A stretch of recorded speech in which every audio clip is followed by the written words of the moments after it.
पंढरपूर पासून अवघ्या 15 मिनिटांच्या अंतरावर पंढरपूर करकंब रस्त्यावर धोत्रेज ग्रँड प्रायव्हेट लिमिटेड घेऊन आले आहेत पंचतारांकित सुविधांनी युक्त हॉटेल ग्रँड। तसेच पुण्या मुंबईच्या धर्तीवर सर्व सुविधांनी युक्त hotel Shriyash restaurant, veg non veg permit room bar, प्रशिक्षित कुक व होस्टिंग सेवा हॉटेल ग्रँड मध्ये उपलब्ध आहेत। 50 एसी रूम्स, 3500 स्क्वेअर फुटाचा सुसज्ज बकवेट हॉल, भव्य एसी सूट्स, टेरेस गार्डन, भव्य लॉन आणि चेंजिंग रूम सहित स्विमिंग टँक, प्रशस्त पार्किंगची सुविधा। पंढरपूर नजीक असलेल्या हॉटेल ग्रँड या सुसज्ज आणि पंचतारांकित सुविधांनी युक्त hotel grand, hotel Shriyas restaurant, veg non veg permit room बार, पंढरपूर करकंब रोड। संपर्क 02186 24 22 45। ताज्या घडामोडी पाहण्यासाठी आमच्या YouTube चॅनलवरील PVR म्हणजेच पंढरी वार्ता या न्यूजला सबस्क्राइब करा आणि शेजारील बेल आयकॉनवर क्लिक करा। जिल्हा परिषद पंचायत समिती निवडणुकीसाठी उमेदवारी अर्ज दाखल करण्याचा उद्या शेवटचा दिवस आहे। कालपासून उमेदवारी अर्ज दाखल करण्यास मोठा वेग आला असून आजही पंढरपूर तहसील कार्यालयात जिल्हा परिषद व पंचायत समितीसाठी उमेदवारी अर्ज दाखल करणाऱ्यांची मोठी गर्दी झाल्याचं दिसून येत आहे। उसाला 3500 रुपये दर मिळावा या मागणीसाठी वाखरी येथील पालखी तळावर आमरण उपोषण करून सोलापूर जिल्ह्यात कारखानदाराविरोधात आक्रमक भूमिका घेण्याची ठिणगी टाकलेले शेतकरी चळवळीतील नेते समाधान फाटे यांच्या आमरण उपोषणामुळे विविध शेतकरी संघटनांनी एकत्रित साखर कारखानदारांना धारेवर धरण्याचा प्रयत्न करीत अनेक साखर कारखान्यांकडून पहिली उचल म्हणून किमान 3000 रुपये पदरात पाडून घेण्यात यश मिळवलंय। समाधान पाटील यांनी सुरुवात केलेले आंदोलनामुळे पंढरपूर तालुक्यातील शेतकऱ्यांचा जवळपास 300 ते 400 कोटी रुपयांचा फायदा होणार असल्याची चर्चा या निमित्तानं झाली आहे। निवडणुकीच्या राजकारणापासून दूर राहत आलेले समाधान फाटे यांनी आता वाखरी जिल्हा परिषद गटातून त्यांच्या मातोश्री श्रीमती मालन शांतीनाथ फाटे यांचा उमेदवारी अर्ज दाखल केला असून ऊस आंदोलनामुळे समाधान फाटे यांच्याबाबत निर्माण झालेली आपुलकीची भावना आणि वाखरी जिल्हा परिषद गटातील ऊस उत्पादक शेतकऱ्यांची असलेली लक्षणीय संख्या लक्षात घेत समाधान फाटे यांच्या मातोश्री श्रीमती मालन शांतीनाथ पाटील यांची उमेदवारी निश्चितपणे प्रभावी ठरणार आहे असंही म्हटलं जात आहे। उमेदवारी अर्ज दाखल केल्यानंतर पहा काय म्हणाले समाधान फाटे।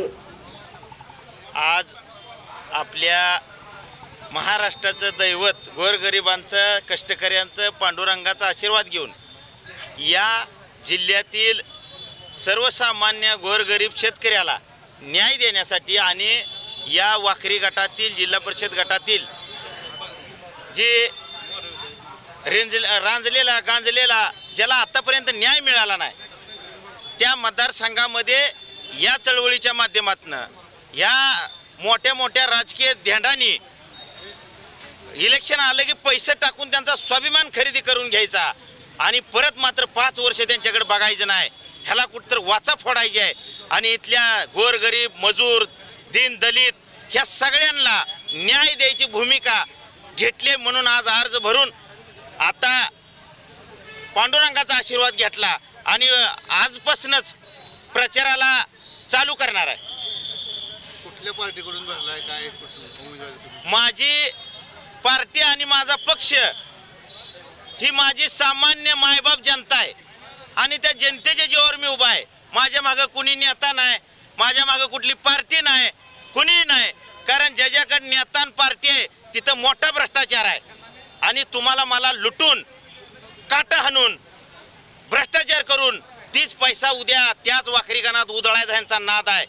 पण तुमच्या माध्यमातून मी आवाहन करतो, या हे आपलंच आहे, सगळं सगळं घ्या, सगळं करा, पण तुमच्याच गरीब भावाला साथ द्या, गरीब बहिणीला, आईला तुमच्या साथ द्या आणि खऱ्या अर्थानं तुमचा वाखरी गण ही एक या जिल्ह्याला क्रांती घडवून देणारा गण आहे। कारण 500 कोटी रुपये या जिल्ह्याला मिळवून दिले तर या आणि जर वाखरी गणातनं आपला विजय 100% होणार आहे आणि मग जिल्ह्यामध्ये सगळ्या शेतकऱ्यांना न्याय द्यायला हक्तीचं बळ चळवळीच्या माध्यमातून मला येणार आहे। तुमचे सहकारी असतील, चळवळीतले सहकारी आहेत, तुमच्या शेतकरी संघटनेतील सहकारी, तेच तुमच्या समोर त्यांचं आव्हान आहे, कसं बघताय? चळवळ कुणाला म्हणायचं? कारखानदारा ज्यानं आपल्याला लुटलं, बापाला लुटलं, आपल्याला लुटलं, आज्याला लुटलं आणि त्यांना जर साथ कोण देत असेल तर ती चळवळीचा कसं म्हणायचं? ती चळवळीचा नाही, ती कारखानदाराचा आहे। त्याला जनता त्याची जागा दाखवून दिल्याशिवाय राहणार नाही। काय तुम्ही कोणते मुद्दे घेऊन तुम्ही या निवडणुकीला उतरता? मला प्रत्येक गरीब कर्जतला गरीब शेतकऱ्याला 100 टन ऊस जातो आणि 20-20 टनाच्या 5 खेपा जाते त्या खेपला गडी 2-2 टन हाणते दया. मला प्रत्येक गावामध्ये काटा उभा करायचा आहे. 10 टनाचा 30-30 हजार रुपये गरीबाचं हाणलं जातात नुसत्या काट्यातनं. ती मला त्या जिल्हा परिषद गणामधनं जिल्ह्याला दाखवून द्यायचं आहे की आपल्या गावात काटा असल्यानंतर अब्जावधी रुपये आपल्या शेतकऱ्याचं ही जी कारखानदार हाणते ते आपण कसं वाचवू शकतो हे विजन घेऊन रस्ता असेल, आरोग्य असेल, अनेक प्रकारचा विकास त्या भागामध्ये जे झालेला नाही. आज तुम्ही जर त्या भागामध्ये गेला तर गुडघ्यानं खड्डा येतं, बैलगाडीचा कणा थटल अशी अवस्था त्या भागामध्ये आहे. आणि गडी मोठं तोंड घेऊन सांगतात आम्ही विकास करणार आहे. आणखीन कसला विकास करायचा आहे? म्हणजे नुसतं स्वतःचं प्रपंच मोठं धनदांडगे करायसाठी ही राजकारणाचा धंदा मांडलाय. सत्तेतून पैसा आणि पैशातून सत्ता, ह्याला कुठंतरी या जिल्ह्यामध्ये वाचा फोडायचा आहे, न्याय द्यायचा आहे, ही भूमिका माझी आहे. विठ्ठल कारखान्याच्या गेल्या वर्षी 3500 रुपये भाव जाहीर केला होता, परंतु ती अजून 3000 दिला आहे. आता तुम्ही उपोषण केलं होतं, तुमच्या सहकारी पण विठ्ठल कारखाने डायरेक्टर होते, त्यांनी सगळ्या कारखान्यावर आंदोलन केलं. पण 3500 रुपये मागायला काय तुम्ही कचकावताय? का आंदोलन झालं नाही? अहो 3500 रुपये दर जाहीर केला, ही द्यायचा नव्हता. ही फक्त तुम्हाला गाजार दाखवायचं होतं. ही गाजार दाखवायचं, मतं घ्यायची आणि आमदार म्हणून आता का मुग गिळून गपाय का दे नाही 500 रुपये?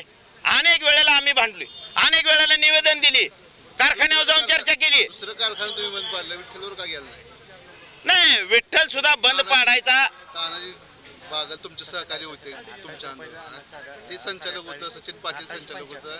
तुम्ही दुसऱ्याच्या कारखान्यावर जाऊन उड्या टाकल्या, गावाने बंद काढल्या. असं लोकांना काय वाटतंय की हे आपल्या कारखान्यात होती ती दुसऱ्याच्या कारखान्यात बंद पडली? नाही, कारखाना आपला असला तर पहिल्यांदा त्याच्यावर हल्ला केला पाहिजे. ही भूमिका त्यांची आहे, ती त्यांनी घ्यायला पाहिजे होती. मी सगळ्या कारखानदाराच्या विरोधात आहे आणि मी एकमेव चळवळीतला माणूस आहे जिल्ह्यामध्ये की मी भूमिका स्पष्ट केली आहे. मी मरेपर्यंत कारखानदाराबरोबर जाणार नाही. मी शेतकरी म्हणून इलेक्शन येतील, इलेक्शन जातील, पण अंतिम ध्येय काय असेल तर माझा सामान्य शेतकरी, शेतमजूर, दीनदलित, गोरगरीब ह्यांना बरोबर घेऊन समाजकारणाने राजकारण करायचं, एवढंच माझ्या इथून पुढं कायमस्वरूपी डोक्यात आहे. शेतकरी संघटनेच्या नावावर अनेकांनी घरं भरली, अनेकांनी गाड्या घोडं काय काय, जनता त्यांना त्यांची जागा दाखवून दिली की ज्यांनी जर गोरगरीब जनतेला भुलवून जर स्वतःची घरं भरली असेल चळवळीच्या नावाखाली तर 100% जनता त्यांना त्यांची जागा दाखवून दिल्याशिवाय राहणार नाही. कारण घरबेदी बरोबर बाहेर काढत असते ती जनता हुशार आहे. अनेक तुम्ही जिल्ह्यातलं निकाल बघितला असतील, जिल्ह्यातलं जिथं जिथं राजकारणाच्या या माध्यमातून जिथं जिथं इलेक्शन झालं तिथं तिथं बघितलं लोकांनी ज्याही त्याही जागा दाखव. लोक फार हुशार आहेत, लोकांना कळतंय खरं तळमळीचा कोण आहे आणि नाटक कोण करतो या हे कळतंय लोकांना. लोक आता हुशार झालीत. मतदारांना काय आव्हान करतात? मतदारांना मी एवढंच आवाहन करेल की माझा विजय मतदारांचा विजय म्हणजे सामान्याचा विजय. सामान्य माणसाला जर न्याय मिळाला, सामान्य माणूस राजकारणाकडे येणार, चांगली माणसं राजकारणाकडे येणार ती आणि चांगली इकडे बी उभा राहणारा बाद, इकडे बी उभा राहणारा जर लुटारू असेल तर दोन्हीतला एक येतो या, कोण तर आला तर लुटतो या. म्हणून सामान्य माणूस उभा असला पाहिजे. तुम्हाला मत का द्यावं? मी लोकांसाठी गेले 20 वर्ष झालं चळवळीच्या माध्यमातून लोकांसाठी माझ्या किडन्या खराब होस्तोर उपोषण केली. माझ्या अंगावर 35 गुन्हा आहेत, मला 2 वेळा जिल्हाबंदी झाली. मी कोर्टात वाऱ्या घालतो या. कार्बन बँकेसमोर एक कोर्ट होतं, सांगोड रस्त्याखाली एक कोर्ट होतं. मला एक दिवस 2-2 तारखा असतात, तालुका कोर्टात एक, जिल्हा कोर्टात एक. नवीन कोर्ट झालं ती त्याच्या भीती चिरायला लागल्या. मी 20-20 वर्ष झाले हेलपाट घालतो या. आणखीन काय केलं पाहिजे लोकांसाठी? मी जीव सुद्धा द्यायची तयारी आहे माझी लोकांसाठी.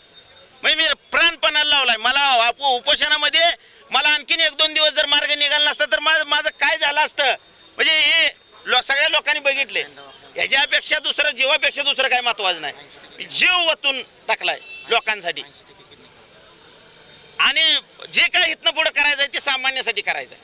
ज्या ऊस उत्पादक शेतकऱ्यांसाठी तुम्ही आंदोलन केलं, उपाशी राहिला, आपली जीवाची पर्वा केली नाही, तेच ऊस पट्टा मोठ्या प्रमाणात आहे बाकी, तो शेतकरी मदत करेल तुम्हाला 100%.